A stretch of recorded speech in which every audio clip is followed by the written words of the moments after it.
Hi, good morning. Welcome to the Business Spotlight series. I'm here with Sabine and Sarah from Advantage Business Support. How are you doing? Fine, thank you. Good news. Thank you. How are you? Good stuff. Yeah, really good. Thank you. Thanks very much for coming on. If you could start us off, as we always do, by giving us a little bit more information around who you are, what you do, how long you've been doing it for, please. Okay, yeah. So we're at Advantage Business Support. Sarah and I own the business together. We offer remote business, client, general marketing support. So we basically handle all those niggly back office tasks that small business owners are either don't want to do, don't have the time to do, or are maybe not best placed to do. So by definition, we mainly work with small businesses, entrepreneurs, solopreneurs. We work with a lot of leadership consultants, management consultants, because that's the background we've come from. So we find that a lot of small business owners work really, really hard to grow their businesses, and they come to a point where either they have to put in even more hours to cover what they need to do, or they have to employ somebody, or of course, they then have the third option of outsourcing any support that they might need. And that's a really flexible option, because they can literally buy as much or as little time as they want. And that can be completely tailored. And we often find that people come to us because they've basically run out of time. So they don't want to spend the weekend working. They don't want to spend the evenings working. They want to recalibrate their work-life balance. And they might have just got bogged down in all the detail of the business, and they just have lost that sense of clarity. Or they simply don't want to do it. Or they simply don't want to do it. There is that. And yeah, so we help them take away some of that pain. One of our clients has called us their engine room, and we quite like that. We use it everywhere because we really like it. We like the idea of the image of us beavering away in the background, keeping all the cogs turning, whilst our clients are then able to free that headspace, free that time, regain more energy, and drive the business forward. So when did you guys start the business? So we're coming up to the end of our third year. We are, yes. which has just been a whirlwind. It has flown by. So just to give you a bit of a background where the business has come from. So Sarah and I have been working together probably for nearing 20 years now. Well, not quite. Wow. 15. 15, yeah. 15. So we were working for a small management consultancy in Harrogate. And we were the admin hub. We were supporting a group of independent consultants and leadership consultants. And we were providing all of their admin support there. They were independent, and yeah, we just kind of helped them keep on the straight and narrow. And then the proprietor decided it was time to retire. So we found ourselves without a job, and the group of consultants found themselves without an admin hub, and it just seemed like a natural transition. So I guess we what might be called accidental business owners. I can say, what was the? It wasn't part of the big plan. No, did you have a? Yeah, I can say, what was the reason for moving from where you were to setting up in business together? But it sounded like a natural opening for you guys. Yes, I mean, I would be wrong to say that we haven't thought long and hard about it, because it is a big step to go into business with somebody. But Sarah and I know each other really, really well. We know our personalities, we know our values. We're really used to working with and alongside each other. And we started with a client base of people that we know really well and have worked with for a very long time. We know their business really well already, so it made sense to give it a go and see what happened, really. Sure. And is it, are you keeping it just you two, or do you have a team? What's the structure look like? So up to now, we've just been us. So Advantage Business Support has just been Sarah and I. We're finding ourselves in a lucky position that we're getting a little bit too busy for it just to be us two, and we're practicing what we preach. And we've recognised that we need help. That delegation for business owners starts, yeah. So we have started to work with an associate who is just supporting us with actually some of our own admin tasks and some of our non-client facing admin that we can easily outsource. So we're just testing the water a little bit at the moment and see how it goes. So it's all very new still. So that's a completely new phase with its new challenges, and it's going well. Fantastic. It's going really well, but yes. In terms of your challenges and opportunities at the moment, what are those? Is it growing and sort of taking those steps towards increasing revenue? Yeah, I would say that figuring out the best way to grow is probably the biggest challenge that we have. We're quite particular. We're very detail orientated, the pair of us, and handing that over to somebody else is a challenge for our personalities, isn't it? Yeah. It's it has to be done, and it's finding the right person and making sure that it's done in a way that works for them and works for us and for our clients. So that's where we're at the moment. Yes, I think we also, looking at our client base, because of the background of the business, by definition, quite a few of our clients who have come with us from our previous employment are all from the same network. So over the last 2 years, we've started to grow the business a little bit out of that area, but it's the challenge to kind of keep that client base happy and with us, because we're very close to them. Some of them probably even friends, because we've known them for such a long time. But also to find other opportunities away from that network, just to future-proof it, because we still feel a little bit that we've got all our eggs in one basket, or most of our eggs in one basket. So we are starting to branch out and work with some more local clients that we've met through our networking. And that's the other thing. We have quite an international client base, which is very exciting and wonderful and very, very interesting. And we have some very interesting people in our network, but it is nice to just be able to say to somebody, to say a client, well, on Tuesday, are you free for a coffee? Should we just catch up and just meet them in person, which with quite a lot of our clients is just not possible. Sure. Great stuff. So in terms of your journey to date, then, if there's one word that you could describe what you've just described, what would that be? And expanding on that. It's been a huge learning. It's been a learning curve.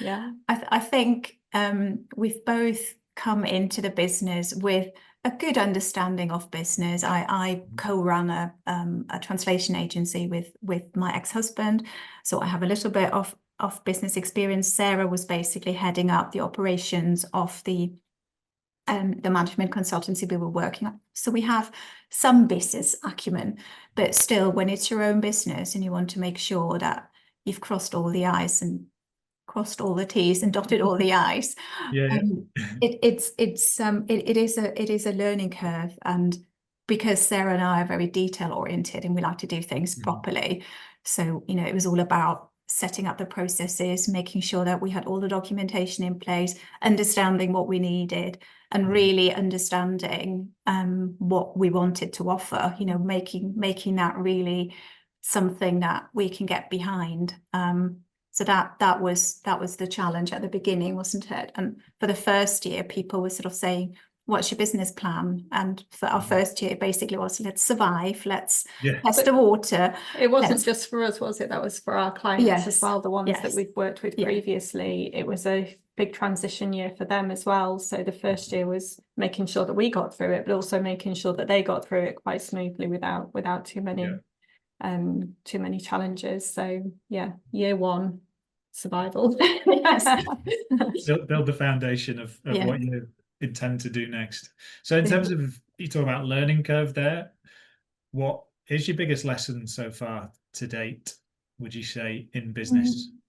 So I think for me, probably it is make sure that you set off with good good process, and I would say that, but that you have your processes right, because the reason why we get asked to help quite a lot is because people have taken the leap and they have just gone with it, and they've gone so busy that they've kind of lost sight of what the process is and how it's all going to work, and therefore they become they're not as efficient as they might be. So make sure your processes and your documentation is there, but also I think it's acknowledging that there are I think as business owners, we sometimes think we have to know all the answers because it's our business and we should know. And it's okay not to know. So it's okay to ask for help and just surround yourself with good people who are able to help. So build your team around you. I would say. Yeah, we've met a lot of really great people at some of the networking events that we go to, that we can ask for support in certain areas if we need to, and equally they have come to us, haven't they? So it's worked both ways. Brilliant. That's the way the world works, really, isn't it? In terms of focusing on your strengths and then asking for help, and other people can exchange in a likewise manner. And it's no surprise the detailed people like the process is as the sort of biggest lesson. But I wholeheartedly agree. If you've got a process that you're following, it makes it a lot easier for everybody else to kind of understand what steps next, and once that process is in place, you can refine it and get better and just keep on the wheel turning, but not kind of dramatically change things and confuse things. Which I think my other sort of takeaway is that we were a little bit reluctant to network at the beginning. I was certainly very reluctant because it's not something that comes natural to us. You know, there is a reason we work in the background. We don't really like pushing ourselves into the foreground. So networking I hadn't done for certainly a very long time. I had never so it wasn't something that felt natural, and it's something we had to work on. But it's you really have an idea, don't you, of what networking is going to be like, and you know, having to stand up in front of a whole group of people you don't know and say your bit, and shoving business cards in people's faces and things. But of course it's not like that at all. It's or certainly the groups that we go to, we have found some really lovely supportive groups where it's more of an opportunity to build a relationship with somebody rather than focusing on your business all the time, and that seems a bit more natural and easier to do for us, doesn't it? Yeah, but that's the key point, isn't it? It's particularly in businesses like ours, and any business really, it's all built on trust and making that personal connection, and it's so much easier talking to somebody face to face, making that connection, than it is maybe talking about something that you have in common rather than just your business as well, and getting to know people. Definitely. Great stuff. Thank you for that share. That's a good share. Not all networking events are the same. It's understanding what works for you, isn't it? Ultimately, is fine. Exactly. But you sometimes have to kiss a few frogs along the way to. Yes, you did. You did. And keep on Sabine doing has that. been pushed out there for the networking a little bit more than I have, so you experimented a bit more. I did. But we found our tribe, I guess. Yeah, brilliant. Excellent. So in terms of your inspiration then to do what you do, you mentioned about having the right support and having people around you, and what is it that you like about what you do that keeps you wanting to grow the business and get out of bed each morning and do what you do? I think it's our personalities, isn't it? Yes. Because we're naturally designed to be supportive, and we're naturally designed to do things. We have an eye for detail. We like processes. We like that whole sort of back office stuff. But I think it's to make it to do it quickly and correctly. That's really important to us, and I think it's the personality. So what we do fits perfectly with our personalities, because you know we can really bring our personalities into that. And I think when that aligns, that is super motivating. Sure, you're in your flow, shall we say, when you're when you're doing the work. And it's really good to feel like we're actually making a difference in our clients' business and helping them move forward and taking off some of the strain of the work that they don't really want to do or are not naturally made up to do themselves. And it's nice to feel that you're a part of each of those businesses and helping it to grow and helping it to progress. And I think that's really important for us, that, you know, we don't just want to come in, solve a problem and get out again. If for us, it's very much about the long-term relationships. So that's really important for us. Yeah. Nice. Like that. Thank you for sharing that. And in terms of any advice for people starting out, or say, let's go back to yourselves at 18 and you're just starting out. What advice would you give to yourselves? I think because we're not natural risk takers, you know, we could have easily walked away from the opportunity that we had when, you know, but the other option would have been to just try and go and find a job. We could have done that, and that might have suited, you know, our natural traits better. But we had the opportunity and we took it. And like Sarah said, we were in the lucky position to have a client base to work with, so we could do it very safely and in a controlled way. But nevertheless, we took the plunge, we took the opportunity. So I guess my advice would be, if an opportunity presents itself, take it. Give it a go and see what happens. Yeah, I mean, if you can, but yes, yeah. So that would be it. But also, like we said before, you know, make sure you have people around you who can help you grow along the way, and help you be supported. Great stuff. Another good share there. That's it. So we like to hear, take a risk, a calculated risk. Calculated risk. That's the one. Definitely from the process-driven kind of people. That's brilliant. Thank you for that share. So then lastly, in terms of where people can get in touch with you, if they'd like business support, understand more about what you do, or any latest news, feel free to share that now. Okay, so our website is www.advantage-support.com. Sarah and I are both on LinkedIn. It's Sabine Robinson Chapman and Sarah Wright. You'll find us on LinkedIn, and you can also find Advantage Business Support Limited on LinkedIn. We have an Instagram page.